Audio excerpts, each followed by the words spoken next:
amigos da TV Mundo Maior. Começa agora o programa Ciência e Espiritualidade. E hoje vamos falar sobre dependência química. E para abordar este tema, estou com o Dr. João Lourenço, que é psiquiatra e também psicoterapeuta. Bom, Dr. João Lourenço, muito obrigada por estar aqui no Ciência e Espiritualidade, para falar sobre a dependência química. Bom, quando a gente fala em dependência química, muitas pessoas vão pensar diretamente nas drogas. Mas tem algo mais que a gente pode caracterizar como um agente, propulsor de dependência química? Se a gente for pensar em termos de química, nós nascemos dependentes químicos.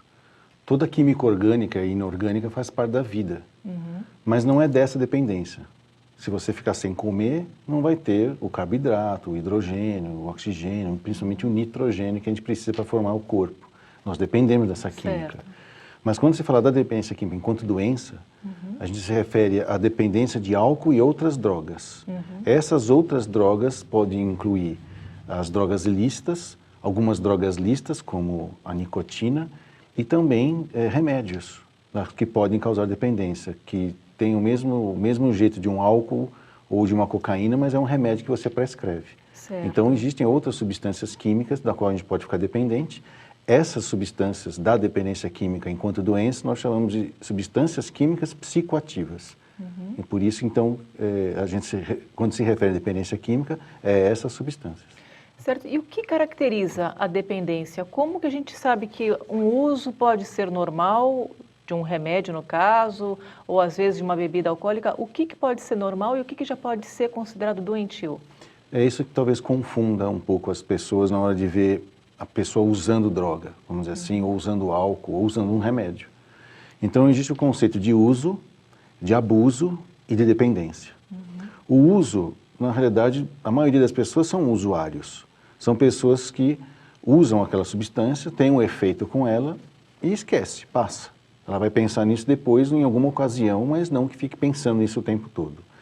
O abuso é quando eu já quero, pelo efeito da droga, buscar sensações ou capacidades que eu não tinha sem ela. Então eu estou fazendo um abuso. Não estou usando nem como recreação, estou usando para obter um rendimento que eu preciso ter para fazer alguma coisa. Então eu estou fazendo um abuso, mas eu ainda não sou dependente. Essa fase do abuso é uma fase consciente, então? Sim. É como, por exemplo, assim, as pessoas falam, se eu não tomar um copo de uísque, eu não consigo fazer uma entrevista, por exemplo. Ou se eu preciso tomar um calmante para fazer uma prova. Não está pensando em tomar calmante nem em beber o tempo todo, mas na hora que vai fazer alguma coisa, ela faz um uso a mais do que o esperado para aquela substância. Então ele é um abusador, como a gente fala. Certo. E pode ser droga ilícita, pode ser qualquer outra substância química psicoativa. E o dependente químico, não. Ele não sabe usar, faz um uso abusivo e não tem controle sobre o consumo. Essa principal característica do dependente químico é a perda do controle do consumo logo após a primeira dose. Então ele passa a ser um consumidor compulsivo. Quando ele usou a primeira dose, não importa que droga que seja, ele não consegue mais parar. Aí essa é a característica do dependente, a compulsão. Certo. E outra coisa, quando que a pessoa começa a se tornar um dependente?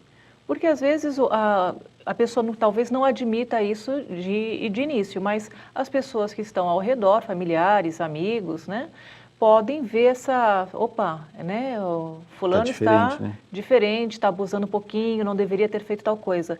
Existe um limiar onde a gente pode falar, não, aqui é um exagero, aqui já está se tornando uma dependência? Então, é como se você estivesse perguntando para mim assim, como é que eu faço o diagnóstico disso? Na realidade, em toda a medicina, todas as doenças que você faz diagnóstico é em cima de um processo ou de uma observação, que a medicina é uma ciência de observação. E a gente observa que as doenças têm as suas histórias naturais. Então eu sempre cito um exemplo, se eu comentar aqui para as pessoas, falei assim, olha, tem uma pessoa que está cada vez mais magra, cada vez mais pálida, mas ela come muito, está sempre cansada, mas ela dorme, e ela, por mais que ela coma, ela está sempre magra e pálida. A gente vai começar a perguntar para ela, o que acontece com ela? Ela mora onde? O que ela faz? Vai começar a tentar tirar a história dessa pessoa. Normalmente você vai chegar na história da verminose.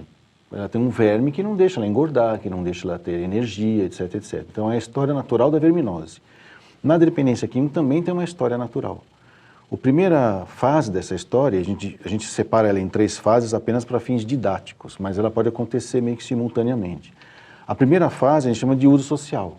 É mais ou menos quando a gente aprende que existem drogas e aprende a usar a droga. A gente fala que é a fase do namoro, né? Porque a gente vai tentando ver qual que a gente se encaixa melhor. Nessa fase já dá para saber quem é que tem um pezinho na dependência. A pessoa ainda não é dependente, nem manifestou doença ainda, mas dá para saber mais ou menos. Que é porque ela tem um efeito diferente da droga. Enquanto a maioria fica alegre, fica mais desinibida, ela fica muito diferente. É como se ela ficasse muito acelerada, né? Depois dessa fase do uso social vem a fase da manifestação. Aquela mesma pessoa que ficava diferente usando, agora ela precisa de doses cada vez maiores para ter o mesmo efeito. Então ela começou a manifestar a primeira característica da dependência, que é a tolerância à droga, né? Precisa de doses cada vez maiores ou juntar drogas. E a terceira fase, então, quando ela fica totalmente dependente, ela precisa manter uma certa quantidade de química no sangue, senão ela passa mal, que é a tal da síndrome de abstinência. Certo. A gente pode falar que o uso e o abuso começa na infância e adolescência?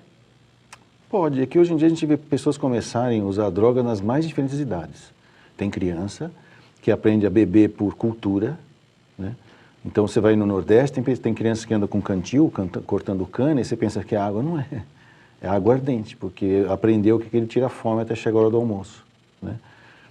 Você pega idosos que nunca beberam, nunca usaram droga, se aposentam, começa a frequentar os amigos no bar, aí toma lá um cinzano, depois vai um cinar, desculpa as marcas, né?